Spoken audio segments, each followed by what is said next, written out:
Est-ce qu'on peut imaginer gagner une grande compétition avec cette équipe, avec le 11 de ce soir? 32-16 pour débattre, Jérôme.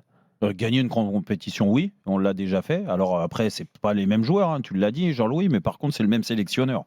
Et le sélectionneur, il sait faire sur les grandes compétitions en général. On passe les premiers tours et on va très très loin.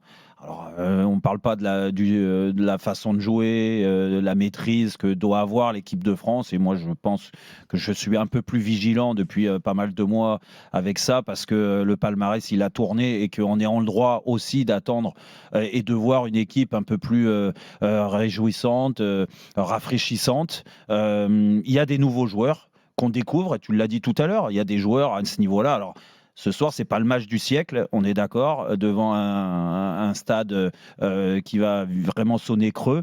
13 000 personnes ou 15 000 personnes au Stade de France, c'est comme s'il y avait personne dans le stade. Donc, compliqué, vu l'atmosphère, vu ce qui se passe et ce qui se dit, de faire un grand match de football, même si tu es avec l'équipe de France, même si tu as envie de te transcender, c'est compliqué pour les joueurs. Et ça, moi, je serais un petit peu indulgent sur leurs prestations ce soir.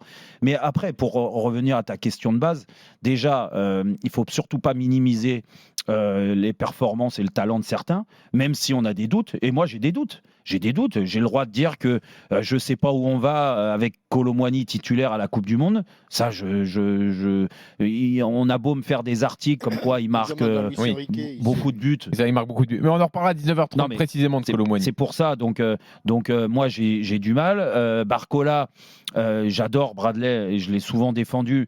Mais on est aussi là pour dire que quand le niveau s'élève, quand il y a un peu plus de pression, et c'est le cas avec l'équipe de France, mais c'est aussi le cas sur les gros matchs avec le Paris Saint-Germain en Ligue des Champions, on attend qu'il y ait une progression aussi. Donc, je ne sais pas ce qu'il lancera dans un an de Barcola.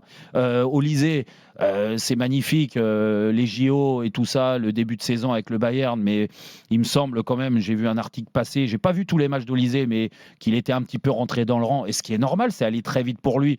Mais est-ce qu'il va passer le cap? Je ne sais pas. Et puis, moi, ce qui m'inquiète le plus dans cette équipe, c'est le milieu de terrain.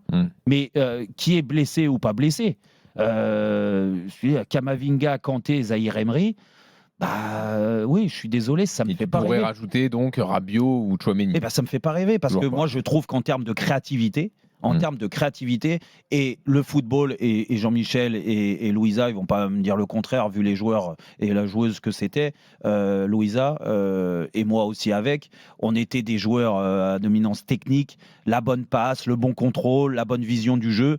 Je trouve que ces joueurs-là ont d'autres qualités que ça. Et moi, ça me manque cruellement quand je vois mon équipe de France comme ça. Je me dis oui. Donc tu dis, tu as des doutes sur la plupart des joueurs, mais comme c'est Deschamps, tu fais confiance et on peut toujours gagner une grande compétition. Parce qu'il sait faire. On peut fracasser Didier sur la construction de son groupe, sur le côté humain, sur la communication. Après, là où on peut le rejoindre, et puis surtout, je ne dis pas se mettre à genoux devant lui, mais il faut reconnaître quand même qu'il sait faire. Il sait faire, aller loin dans les compètes, même les gagner. On a quand même le numéro 1 de ce côté-là. Jean-Michel, tu es d'accord avec Jérôme? On peut gagner une grande compète avec cette équipe grâce à Deschamps? À l'instant T, peut-être pas, mais lorsqu'elle se profilera à l'horizon, pourquoi pas. Mais Didier Deschamps, il est comme tous les sélectionneurs qui ont gagné. Et le problème de Didier Deschamps et des sélectionneurs qui ont gagné et qui ont continué, je mets à part Aimé Jacquet, par exemple, qui avait arrêté juste après la finale de la Coupe du Monde. C'est difficile, c'est très difficile de changer une équipe qui gagne. Alors, je ne sais pas, ça me rappelle un petit peu des générations perdues. Des générations perdues, on se disait, ouais, après Platini, après Giresse, après Rocheteau, Didier Six, ce sera le grand vide. Marius Trésor, ça c'était l'équipe de 82-84. Ce sera le grand vide. 86, troisième à la Coupe du Monde au Mexique. Et l'entraîneur de l'époque et Henri Michel, qui avait poursuivi, n'avait pas changé l'équipe. Et il y a une génération perdue. Et Jérôme, pas n'importe laquelle. Une génération qui n'a pas eu de résultats avec l'équipe de France, où il y avait des défenseurs comme Basile Boli, des milieux de terrain comme Eric Cantona et des attaquants comme Jean-Pierre Papin. Donc tu vois quand même qu'il y avait du matériel pour faire une bonne équipe de France. Et comme ils n'avaient pas été intégrés dans l'équipe de France, eh bien, ils sont passés. Oui, ils ont des sélections en équipe de France, mais ils sont arrivés trop tard.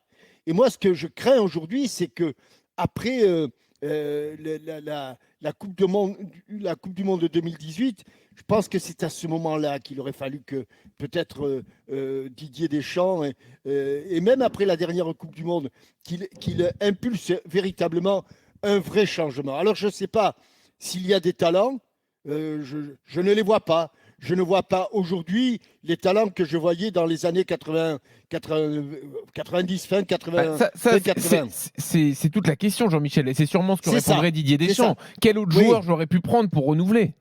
Exactement. Il va me répondre ça et il aura un peu raison. Je ne vois pas aujourd'hui, et de temps en temps, je regarde l'équipe de France Espoir qui a parfois des difficultés contre des nations modestes.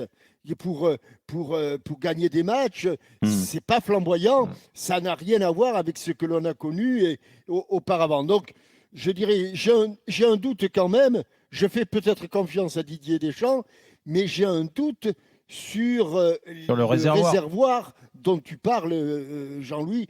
Je pense que plutôt qu'être Oui, mais à le moitié problème, plein, le il est problème, plutôt à moitié vide. oui, mais Jean-Michel, avant de donner la parole à Louisa, je voudrais rebondir là-dessus. Moi, arrêtez de me parler de réservoir. Il n'y a pas, parce que en fait, la façon de fonctionner de Didier Deschamps et de sélectionner les joueurs, en fait, il nous a habitués à un certain profil de joueurs. Je suis désolé, mais dans le milieu de terrain, quand je te parle de créativité, quand je te parle de niveau technique, il y a des joueurs qui aujourd'hui, en Europe, en France et aussi en Europe, dans certains grands championnats, sont des joueurs. Cite-moi un milieu de terrain créatif et créateur Mais en France fait, aujourd'hui, Jérôme, où je ne regarde plus la télé, où je ne lis plus les journaux, mais je n'ai pas l'impression qu'il y en ait le petit Millo, là, Enzo Millo, là, qui est jeune. Non, mais c'est vrai qu'on a tendance à rester. Exactement, mais c'est ce que j'allais dire.